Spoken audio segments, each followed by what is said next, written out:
4 ways texting will ruin your relationship. I want you to think about this, y'all. If we're in a society where people want to text all the time, a lot of times they want to avoid phone calling.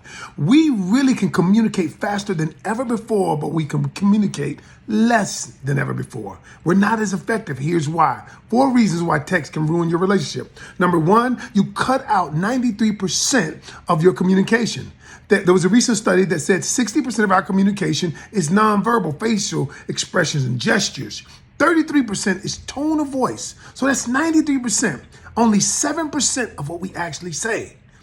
Texting can ruin your relationships. Number 2, sending text that has emotion attached to it will ruin your relationship. Here's what I'm saying.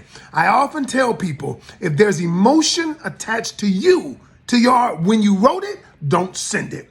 Because most times, most people will misconstrue what you meant or what you said. How many times have you said something only to find out later the person says, you say, that's not what I meant.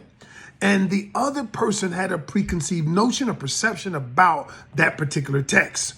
The third thing is, when we do text only focuses on what we do. It rarely focuses on who we are. If you're ever wanting to get to know somebody, if you're ever wanting to build a relationship, you can never build it via text because it doesn't allow you to get to know the person at the core value because, again, it's devoid of emotion. You don't ask the questions that pierce that emotional veil, if you will. And so what I say is, if you want to get to know somebody, text isn't the way, because text only focuses on what you do, not who you are.